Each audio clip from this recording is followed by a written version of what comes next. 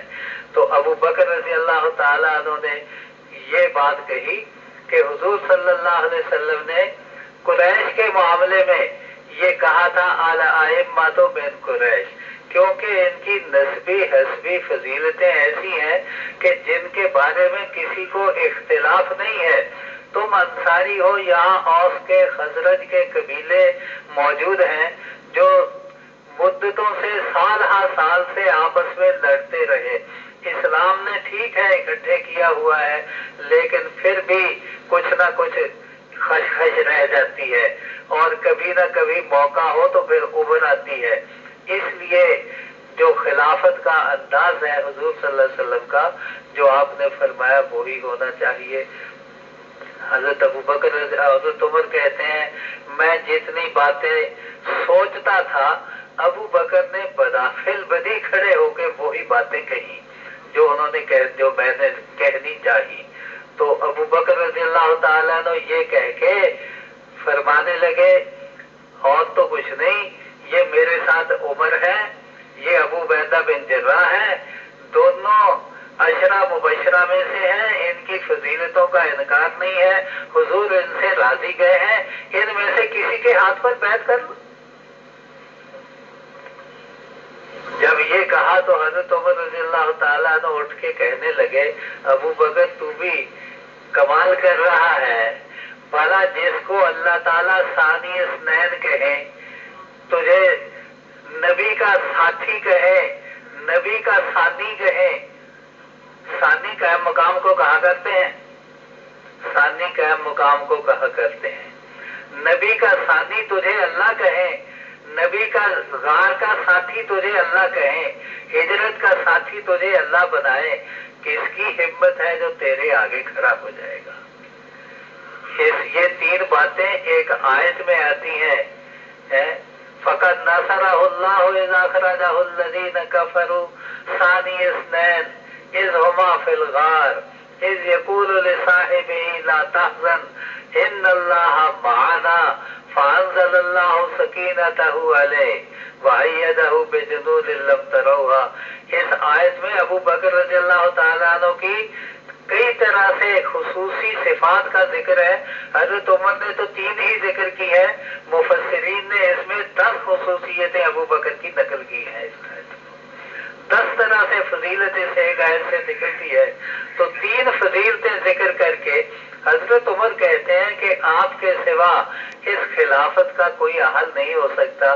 پھر انصاریوں کو کہنے لگے تم ہی بتاؤ ان فضیلتوں کے ہوتے ہوئے جس کو پیغمبر اپنے مسلح پر کھڑے کر گئے ہوں، تم میں سے کون ہے جو ہمت کر کے ابو بکر کے آگے کھڑا ہوگا؟ جب یہ بات کہی تو انصاری کہنے لگے بالکل ٹھیک ہے۔ ابو بکر نے کہا ٹھیک، ہم میں سے امیر ہوگا تمہارے وزیر ہوں گے۔ تو ایک انصاری نے سب سے پہلے بشیر بن سعد رضی اللہ تعالیٰ عنہ غالباً انہوں نے اٹھ کے سب سے پہلے بیعت کی، پھر حضرت عمر رضی اللہ تعالیٰ عنہ نے، ابو عبیدہ بن جراح نے، پھر جتنی مجلس تھی انہوں نے بیعت کر لی۔ یہ کیونکہ بیعت کے لیے مجلس قائم نہیں ہوئی تھی اس لیے جتنے تھے انہوں نے کر لی۔ اگلے دن پھر مسجد نبوی میں اجتماع ہوا تو حضرت عمر رضی اللہ تعالیٰ عنہ نے پھر اس مجمع میں کھڑے ہو کے خطبہ دیا، حضرت ابو بکر رضی اللہ تعالیٰ عنہ کے فضائل نقل کیے اور یہ کہہ کے کہا اسعد ابا بکر اسعد المنبر یا ابا بکر، ابو بکر ممبر پر آئیے اور لوگوں سے بیعت لیں۔ اس پر لوگوں نے بیعت کرنی شروع کر دی، جتنے موجود تھے مدینہ طیبہ کے یا حاضرین تھے سب نے بیعت کر لی۔ حضرت علی رضی اللہ تعالیٰ عنہ اور حضرت زبیر رضی اللہ تعالیٰ عنہ نہیں موجود تھے۔ حضرت ابو بکر رضی اللہ تعالیٰ عنہ نے پیغام بھیجا تو وہ آ گئے۔ حضرت ابو بکر رضی اللہ تعالیٰ عنہ نے پوچھا کہ علی زبیر تم پیچھے کیوں رہ گئے؟ تمہیں پتہ ہے کہ اس معاملے میں تم ساتھ نہیں ہوگے تو امت میں اختلاف ہوگا۔ حضرت علی رضی اللہ تعالیٰ عنہ نے بڑھ کے کہا ابو بکر تیری فضیلتوں سے انکار نہیں ہے، تیری مقدم ہونے سے، تیری امامت سے انکار نہیں ہے، بلکہ ہمیں تو ایک شکوہ ہے کہ اس کل میٹنگ ہوئی تھی ہمیں کسی نے بلایا ہی نہیں۔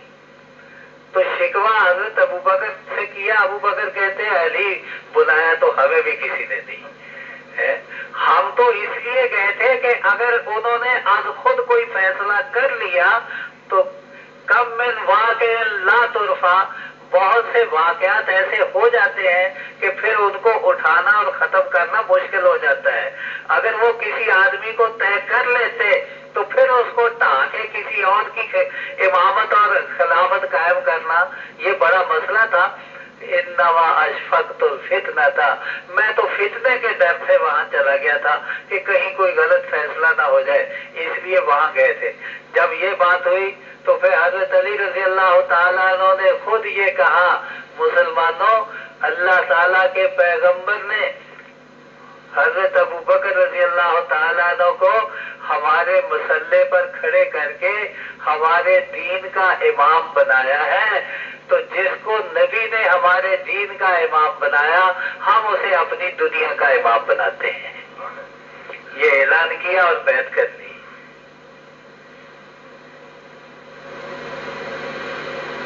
یاد لوگ کہتے ہیں گلے میں صافہ ڈالا تھا، گھسیٹ کے لائے تھے اور بڑے ذلت کے ساتھ کھینچ کے لائے، مگر کھینچ کے بھی لائے تو پھر کیا ہوا؟ کہتے وہ ڈرتے ڈرتے بیعت کر لی۔ اس ڈر کے بارے میں آخر میں کچھ بات کہوں گا، اگر یاد رہ گئی تو، اور وقت بھی ہوا۔ بہرحال حضرت ابوبکر رضی اللہ تعالیٰ عنہ کی خلافت کا انعقاد ہو گیا۔ کچھ لوگوں کو اعتراض ہے کہ حضور پاک صلی اللہ علیہ وسلم کا ابھی تجہیز تکفین کا معاملہ باقی تھا، ان کو خلافت کی پڑ گئی۔ پڑی نہیں ہے، آخر حضور صلی اللہ علیہ وسلم کے تجہیز تکفین کا مسئلہ بھی خلافت پر ہی قائم تھا۔ اگر کوئی امیر نہ ہوتا تو جنازہ کیسے پڑھا جاتا، دفن کہاں ہونا ہے، یہ کون بتاتا اور کون کسی کی سنتا؟ جب امیر قائم ہوا تو امیر کی اطاعت نبی نے سمجھا دی تھی صحابہ کو، امیر قائم ہو گئے۔ حضرت ابوبکر رضی اللہ تعالیٰ عنہ نے بتلا دیا کہ میں نے حضور سے سنا ہے کہ اللہ تعالیٰ اپنے نبی کا دفن جہاں پسند کرتے ہیں ان کی وفات وہیں ہوا کرتی ہے، تو جب حضور کی وفات اس حجرے میں ہوئی ہے تو دفن یہی ہوگی۔ یہ دفن کا معاملہ حضرت ابوبکر نے طے کیا، جنازے کا معاملہ حضرت ابوبکر رضی اللہ تعالیٰ عنہ نے طے کیا، ورنہ اپنے اپنے مشورے دینے والے اور بھی ہو سکتے تھے۔ تو بہرحال یہ بات طے ہو گئی۔ حضرت ابوبکر رضی اللہ تعالیٰ عنہ جب بیعت ہوئی تو آپ نے خطبہ دیا اور کہتے ہیں لقد کلت امرا عظیما، میرے گلے میں ایک بہت بھاری ذمہ داری ڈال دی گئی ہے۔ واللہ ما کنت حریصا علیہ یوما ولا لیلۃ، خدا کی قسم میرے دل میں اس خلافت کی خواہش کسی دن یا کسی رات میں پیدا نہیں ہوئی۔ ولا سألتها من اللہ تعالی، میں نے اس کی اللہ سے بھی دعا نہیں کی، کسی کو تو کیا کہتا۔ اور یہ کہتے ہیں کہ حضرت علی رضی اللہ تعالیٰ عنہ 3-4 دن ایک ایک دروازے پر جا کے لوگوں کے دستک دیتے رہے، دیکھو میرا حق ہے، دیکھو میرا حق ہے، مجھے خلافت نہیں مل رہی، کسی نے بھی ساتھ نہیں دیا، بالآخر چپ کر گئے۔ لیکن حضرت ابوبکر کہتے ہیں واللہ ما سألتها من اللہ تعالی، میں نے اللہ سے بھی کبھی دعا نہیں کی، کسی سے تو کیا کہنا تھا کہ مجھے خلیفہ بنا لو۔ ما کنت حریصا علیہ یوم ولا لیلۃ، نہ میرے دل میں اس کی خواہش کسی دن میں کسی رات میں پیدا ہوئی، ولا راغبا الیہ، اس کی رغبت میرے دل میں پیدا نہیں ہوئی، میں نے اللہ سے بھی اس کی دعا نہیں کی۔ لقد کلت امرا عظیما مالی میں راحت فی الولایہ، اس میں میرے لیے کوئی راحت کا سامان نہیں ہے، میں کمزور ہوں، اللہ کی تائید کے بغیر میں اس کی ذمہ داریاں نبھا نہیں سکتا۔ یہ کہنے کے بعد پھر کہنے لگے مسلمانوں ابھی کچھ نہیں بگڑا، ابھی کچھ نہیں بگڑا، میں بھی موجود، تم بھی موجود، میں خلافت واپس کرنے کو تیار ہوں، علی موجود ہے، عمر موجود ہے، جس کے ہاتھ پر جی چاہے بیعت کر لو۔ البدایہ حافظ ابن کثیر رحمہ اللہ کی بہت معتبر سیرت کی کتاب ہے، تاریخ ہے، سیرت ہے، سند کے ساتھ نقل کی گئی ہے۔ اس میں وہ کہتے ہیں 3 دن تک ابو بکر رضی اللہ تعالی عنہ مسجد میں آتے اور آ کے لوگوں میں کہا کرتے تھے جس کا جی چاہے میں اعلان کرتا ہوں، میں اپنی بیعت خلافت کی ختم کرتا ہوں، اور تم جس کے جی چاہے ہاتھ پر بیعت کر لو، خلیفہ بنا لو۔ اور سب سے پہلے حضرت علی رضی اللہ تعالیٰ عنہ کھڑے ہو کے کہا کرتے تھے واللہ لا نقیلو کا ولا نستقیلو کا، خدا کی قسم نہ ہم تجھے کہیں گے کہ یہ خلافت ختم کر دے اور نہ ہم تیری اس خلافت کی بیعت کو واپس کریں گے، ہم نہیں کرتے۔ ابو بکر رضی اللہ تعالیٰ عنہ نے خلافت کی یہ ذمہ داری سنبھالی ہے، غصب نہیں کیا۔ کچھ لوگوں کا خیال ہے کہ غدیر خم، غدیر تالاب کو کہتے ہیں، پانی کے جوہر کو کہتے ہیں، مکہ مکرمہ سے حج سے واپس آ رہے تھے، حضور صلی اللہ علیہ وسلم کے پاس کسی نے ایک شکایت کی. بریدہ اسلمی ایک صحابی کا نام ہے. انہوں نے حضرت علی رضی اللہ تعالیٰ عنہ کی ایک بات کی, شکایت کی شکوے کے طور پر. حضور صلی اللہ علیہ وسلم نے وہاں 1,00,000 صحابہ حجۃ الوداع میں جمع تھے, 1,00,000 سے زائد ہی, جس میں سے ادھر ادھر کے قبائل کے تھے, تو مدینہ طیبہ کی طرف آنے والے بھی ہزاروں صحابہ تھے. اس ہزاروں کے مجمع میں حضور صلی اللہ علیہ وسلم نے خطبہ دیا, باہمی الفت اور محبت کا سبق پڑھایا, اور اس کے ساتھ یہ کہا من کن تو مولا ہو فعلی مولا ہو. جو جس کا میں محبوب ہوں اس کا علی بھی محبوب ہے. اگر کسی کو علی کے ساتھ میرے ساتھ محبت ہے تو اسے علی کے ساتھ بھی محبت رکھنی چاہیے. اب مولا کا معنی یہ ہوتا ہے, مولا کا معنی محبوب کا بھی ہے, مولا کا معنی دوست کا بھی ہے, مولا کا معنی امیر کا بھی ہوتا ہے. لیکن یہ معنی کہ بلا فصل خلیفہ بن جائیں اسی لفظ سے, یہ بات کسی نے نہیں سمجھی. اگر اس خطبے سے حضرت علی رضی اللہ تعالیٰ عنہ کی خلافت کا اعلان ہی مقصود تھا, تو جب انصاریوں کے مجمع میں یہ مسئلہ چلا تھا اور خلافت ہی کے لیے مجمع قائم ہوا تھا, ہزاروں صحابہ میں سے کوئی تو ہوتا جو یہ کہتا کہ بھائی یہ مسئلہ تو طے ہو چکا ہے, یہ مسئلہ طے ہو چکا ہے. جب مسجد نبوی میں عام خلافت کا اعلان, بیعت کا اعلان ہوا اور سب صحابہ نے بیعت کی, حضرت علی رضی اللہ تعالیٰ عنہ نے بھی بیعت کی, وہاں بھی خود حضرت علی رضی اللہ تعالیٰ عنہ نے نہیں کہا کہ میری خلافت کا تو اعلان ہو چکا ہے, آپ کیسے کہتے ہیں, غدیر خم میں حضور نے کہہ دیا تھا. لیکن خود حضرت علی رضی اللہ تعالیٰ عنہ نے اس مسئلے سے اپنی خلافت پر دلیل قائم نہیں کی. تو یہ وکیل زیادہ ہی مہربان ہے حضرت علی رضی اللہ تعالیٰ عنہ پر, جو خود تو نہیں کر رہے کہ میری خلافت اس سے ثابت ہوتی ہے, لیکن صدیاں گزرنے کے بعد ان وکیلوں کو سمجھ آ گئی کہ خلافت تو یہاں سے آ گئی تھی, ثابت ہو گئی تھی.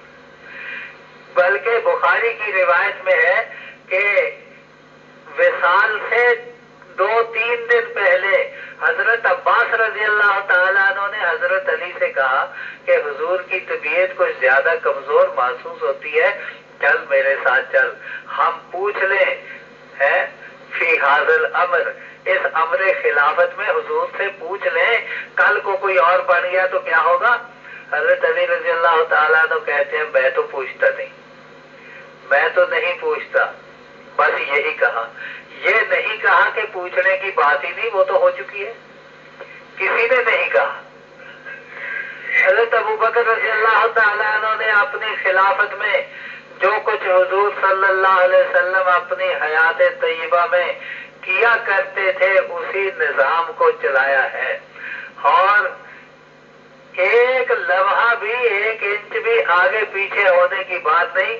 حضرت اسامہ رضی اللہ تعالیٰ عنہ کا لشکر حضور صلی اللہ علیہ وسلم نے بھیجا تھا ایک کافروں کے مقابلے کے لیے, اور وہ ابھی قریب ہی تھا مدینہ طیبہ کے. حضور صلی اللہ علیہ وسلم کے وصال کی خبر ہوئی, وہ واپس آ گئے, جنازے میں شریک, جنازہ پڑھا.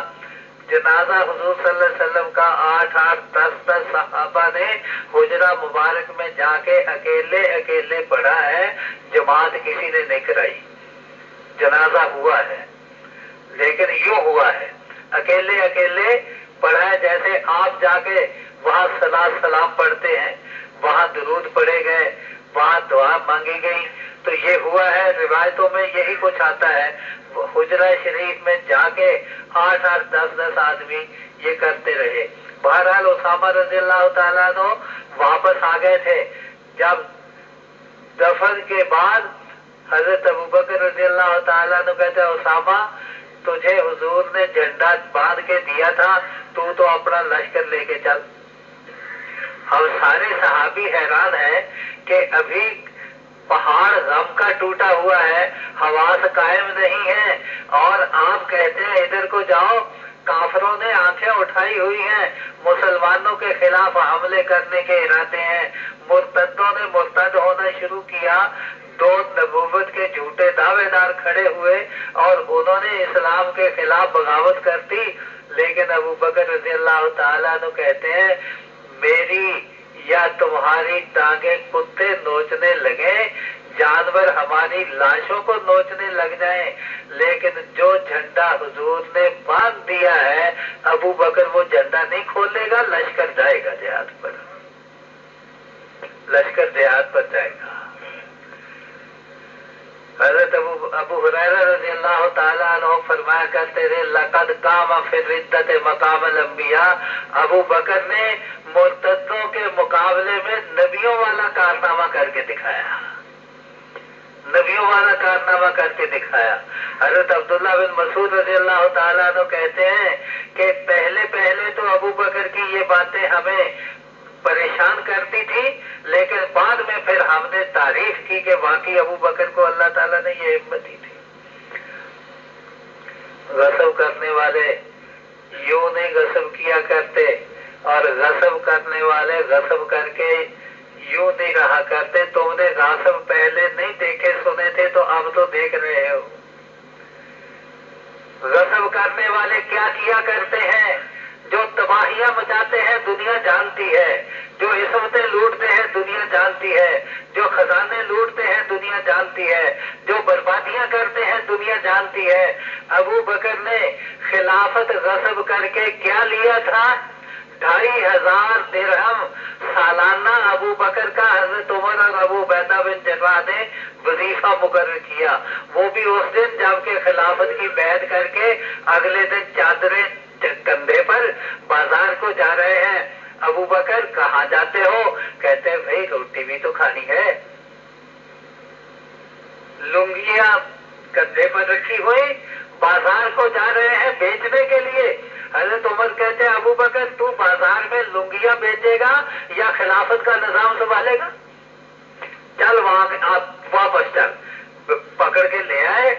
ابو عبیدہ بن جراح رضی اللہ تعالیٰ عنہ ساتھ تھے، 2-4 اکٹھے ہو کے مشورہ کیا اور 2500 درہم سالانہ، 1 درہم 4 آنے کا بنتا ہے، کتنے پیسے بنے؟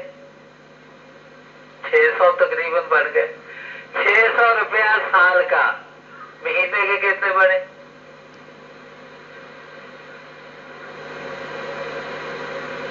مہینے کے کتنے بنے؟ سنگتے کیوں آ؟ تھوڑا تو ناشتہ بھی نہیں بنتا، تھوڑی تو چاہ کی پیالی نہیں بنتی یہ۔ ایک مہینے کے 50 روپے وظیفہ ابو بکر کا مقرر ہوا، اور اہلیہ نے ایک دفعہ کچھ مدت گزرنے کے بعد کہا کہ وہی دال روٹی، وہی دال روٹی، وہی دال روٹی۔ گھر والے بھی کچھ اکتا گئے ہیں، کوئی وہ بدلنا چاہیے، کوئی میٹھا پکا لیں۔ کہنے لگے بھی جو وظیفہ طے ہو گیا تھا میں اس کے خلاف تو کر نہیں سکتا، اسی میں سے کچھ بچا سکتے ہو تو بچا لو، اسی سے میٹھا بنا لینا۔ چنانچہ گھر والوں نے کوئی ڈھیلا پائی بچا بچا بچا کے 8-10 دن میں کوئی 1-2 پیسے 4 پیسے اکٹھے کر کے آگے رکھ دیے۔ کہنے لگے کہ چلو جی یہ پیسے ہم نے بچائے ہیں، اس کا آج ہم حلوہ پکائیں گے، کھیر پکائیں گے، کوئی میٹھا بنا لیں گے۔ اچھا تو سامان لانا ہے، ٹھیک ہے۔ اپنے خادم کو کہنے لگے یہ پیسے لے جا بیت المال میں جمع کرا دے، معلوم ہوتا ہے ابو بکر کے خرچے سے زائد آ رہے ہیں، میں اس کے بغیر بھی گزارا کر سکتا ہوں۔ لوٹنے والے یوں کیا کرتے ہیں، لوٹنے والے، اقتدار پر غصب کرنے والے، غاصبانہ قبضے کرنے والے یوں کیا کرتے ہیں۔ جس نے اپنے پیٹ کاٹ کے یہ نبھائی ہے ذمہ داری۔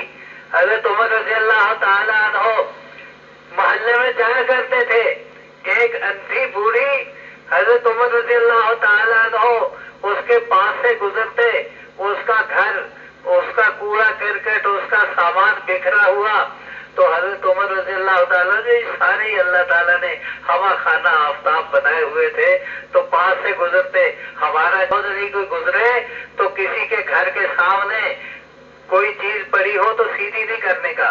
حضرت عمر رضی اللہ تعالیٰ عنہ گزرتے تھے، اس اندھی مائی کا گھڑے میں پانی ڈالتے تھے، اس کے برتن دھوتے تھے، گھر کی صفائی کرتے تھے، یوں کرتے تھے۔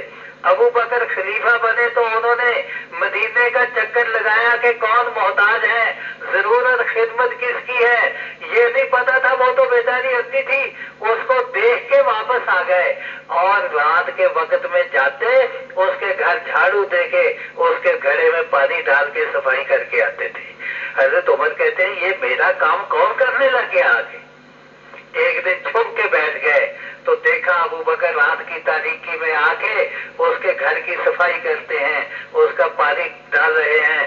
تو کہنے لگے ابو بکر اللہ تجھ پر رحم کرے، میرا بھی دل کہتا تھا کہ تیرے سوا یہ کام کوئی کرنے والا نہیں ہے۔ مرتدوں کے مقابلے میں جہاد کیا اور اللہ تعالیٰ نے ان کے ساتھ معاونت وہی کی جو نبیوں کے ساتھ ہوا کرتی ہے۔ بحرین کے علاقے میں اعلیٰ حضرمی رضی اللہ تعالیٰ عنہ کو لشکر دے کے بھیجا، راستے میں پانی کی کمی آ گئی، پینے کو ترس گئے لشکر والے، کچھ نہیں ملتا تھا۔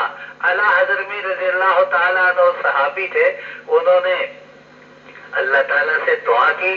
کچھ کلمے دعا کے ہیں، یا علیم یا حلیم یا علی یا عظیم اسقنا، یہ دعا کے کلمات ہیں۔ ہم تو فارم پر کرنے کے عادی ہیں، دعائیں مانگنے کے نہیں۔ دستخط کرو، اپنے کام کرواؤ۔ ہم نے دعا والا معاملہ چھوڑا ہوا ہے۔ وہ جب ضرورت پڑتی تھی جنگل میں دعا مانگتے تھے، پانی نہیں ہے، ایک گھوڑا کھڑا اس نے یوں کر کے اپنا پیر ہلایا اور زمین سے چشمہ پھوٹ گیا، چشمہ پھوٹ گیا۔ سب نے پانی پیا بھی، غسل کیا، برتن بھر لیے۔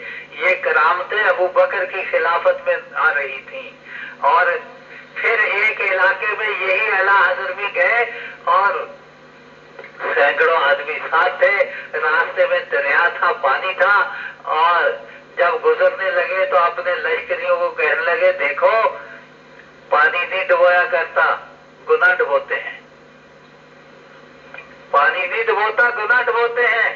اللہ تعالیٰ سے توبہ استغفار کرو، دعا کرو، جو خدا خشکیوں میں تمہاری مدد کرتا ہے وہ پانی میں بھی کرے گا۔ یہ کہہ کے دعا کی اور گھوڑا ڈال دیا، سارے چلے۔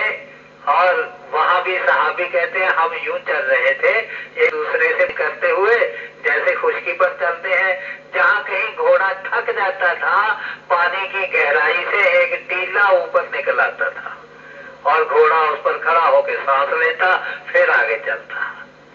یہ کرامتیں اللہ تعالیٰ نے ابو بکر کو دی تھی۔ دل گلستان تھا تو ہر شے سے ٹپکتی تھی بہار، دل گلستان تھا تو ہر شے سے ٹپکتی تھی بہار، دل بیاباں ہو گیا، عالم بیاباں ہو گیا۔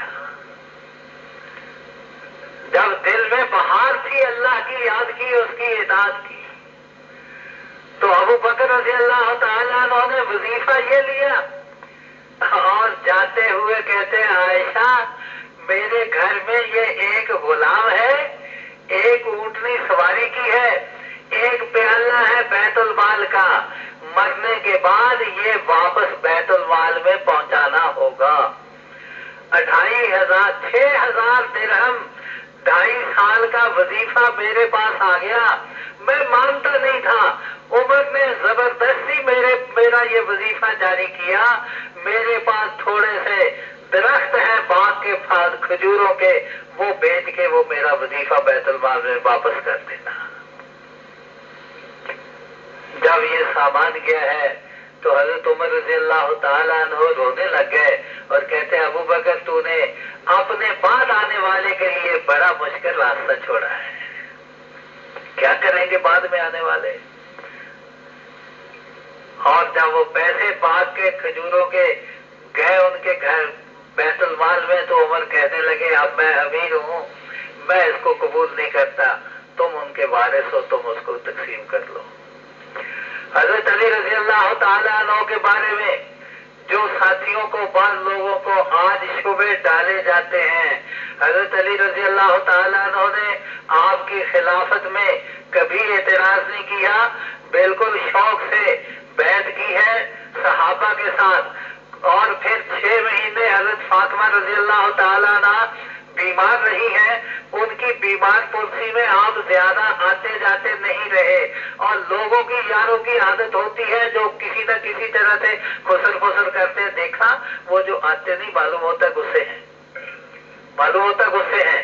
حضرت علی رضی اللہ تعالیٰ عنہ فاطمہ رضی اللہ تعالیٰ عنہ کے وصال کے بعد یہ کیسے غصے تھے کہ جنازہ ابو بکر پڑھا رہا ہے فاطمہ کا. غصہ ایسا ہوتا ہے، جنازہ ابو بکر پڑھا رہے ہیں فاطمہ کا. ایسے غصے حضرت علی رضی اللہ تعالیٰ عنہ نے دوبارہ پھر مسجد میں سب کے سامنے بیعت کی کہ میں پھر تمہیں دکھاتا ہوں. 2 دفعہ بیعت کی ہے، اور یار کہتے ہیں وہ تو ڈر کے مارے کی تھی. تکیہ سمجھتے ہو؟ ایک تو تکیہ جو سر کے نیچے لے کے آپ سویا کرتے ہیں، ایک تکیہ بڑے کاف کے ساتھ ہے. اس کا معنی ہے ڈرتے ڈرتے کوئی کام کرنا.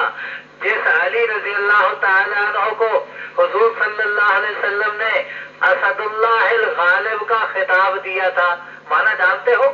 اللہ کا شیر جو سب پر غالب آنے والا ہے. اور یا تو یوں کہتے ہیں کہ وہ اپنی موت حیات کے خود قادر تھے، کوئی ان کو مار نہیں سکتا تھا. اور ان کی کتابوں میں ہے کہ اگر سارا دنیا ایک میدان بن جائے اور فوجوں کے ساتھ بھر جائے تو ایک علی اکیلا ان سب کو تباہ کرنے پر قادر ہے. اتنی طاقتوں والا علی ابو بکر رضی اللہ تعالیٰ عنہ کے سامنے تکیے کر کے ڈر کے بیعت بھی کر گیا. 2.5 سال حضرت ابو بکر کے پیچھے نمازیں پڑھی، اور 12 سال عمر کے پیچھے پڑھی، 12 سال عثمان کے پیچھے پڑھی. 25-30 برس تک ڈرتے ڈرتے نمازیں ان کی پڑھتے رہے، ان کے ساتھ جہاد کرتے رہے، غنیمتوں کے مال لیتے رہے، مشوروں میں شریک ہوتے رہے. حتیٰ کہ جب خلافت کا دور آ گیا اپنا، تو خطبے میں بھی ان کی خوبیاں بیان کرتے رہے. ابھی زندوں سے تو ڈرتے ہیں، مرنے سے بھی ڈرتا ہے. یہ کیسا اللہ کا شعر ہے تمہارا؟ کوئی بات سمجھ آتی ہے؟ ہمارا اللہ کا شعر ہے جس نے سب کے سامنے اعلان کیا ہے کہ حق ابو بکر کا ہے. ہم جانتے ہیں اللہ کے شعر وہ ہوتے ہیں کہ جو زبان پر وہی لاتے ہیں جو ان کے دل میں ہوتی ہے. اے چشمے اشکبار، ذرا دیکھ تو صحیح، یہ گھر جو بہ رہا ہے کہیں تیرا گھر نہ ہو. تو حضرت علی رضی اللہ تعالیٰ عنہ کی یاری اور دوستی میں ان کو اتنا بزدل اور ڈرپوک بنا رہا ہے کہ وہ سیدھی بات بھی نہیں کہہ رہے. حضرت علی رضی اللہ تعالیٰ عنہ کا وہ کہتے جی 9 دین کے 9 حصے تکیے میں ہیں، دین کے 9 حصے تکیے میں ہے. چھپ چھپا کے رکھنا، اپنی بات کو ظاہر نہ کرنا. آپ اس کو کیا کہا کرتے ہیں؟ جو اندر کی بات کسی کو نہ بتائے اسے کیا کہتے ہیں؟ جو کسی کو اندر کی بات نہ بتائے، اوپر سے ہانی کرے. اس سے بڑا منافق کوئی نہیں ہوتا. اللہ کا کرم ہے اہل سنت والجماعت حضرت علی رضی اللہ تعالیٰ عنہ کو اعلیٰ درجے کا مومن اور مخلص سمجھتے ہیں. ان کے بارے میں نفاق کے جھوٹ لگائے جاتے ہیں. وہ تکیے باز نہیں تھے، انہوں نے تلاوت اسی قرآن کی ہے جو خلفائے راشدین کے پاس تھا. انہوں نے نمازیں ان کے پیچھے پڑھی ہیں، ان کے ساتھ جہاد کیے ہیں، سب کچھ کیا ہے. اگر تکیے کی بات تھی تو 3 خلیفوں کے ساتھ تو تکیہ کرتے رہے، تو حضرت معاویہ رضی اللہ تعالیٰ عنہ کے ساتھ کیوں نہیں کیا؟ پھر تکیہ کہاں گیا؟ وہ 9 حصے دین کے کہاں چلے گئے؟ تکیہ اگر 9 حصے دین کے ہیں تو معاویہ رضی اللہ تعالیٰ عنہ کے ساتھ تکیہ کیوں نہیں کیا؟ وہاں تو ڈٹ گئے. اور حضرت حسین رضی اللہ تعالیٰ عنہ بھی ڈٹ گئے، بیٹا مجاہد نکلا. بات یہ نہیں ہے، جو اللہ نے ترتیب بتائی ہے. ہمارے حضرت تھانوی رحمۃ اللہ علیہ فرمایا کرتے ہیں، حضور نے فرمایا تھا خیر القرون کرنی. کرنی میں کتنے لفظ ہیں؟ کرنی میں 4 حرف ہیں. کاف صدیق کا ہے، راء عمر کی ہے، نون عثمان کا ہے، یا علی کی ہے، یا علی کی ہے. اور فرمایا اسی ترتیب کے ساتھ ہے ابو بکر یکسو علی ایک جانب خلافت سنبھالے ہیں باصد صفائی، یہ ترتیب تھی واقعی، تو یہ ترتیب واقعی تھی تو کہتے ہیں الف اور یا بھی نے بھی یہ ترتیب پائی، وہ اول خلیفے کے اول میں آیا، یہ آخر خلیفے کے آخر میں آئی۔ ابو بکر میں پہلے خلیفے کے شروع میں حمزہ الف ہے، الف شروع میں آتا ہے، علی میں یا آخر میں آتی ہے، تو کہتے ہیں وہ اول خلیفے کے اول میں آیا، یہ آخر خلیفے کے آخر میں آئی۔ وہ پہلا خلیفہ، یہ چوتھا خلیفہ، اہل سنت والجماعت نے کوئی ظلم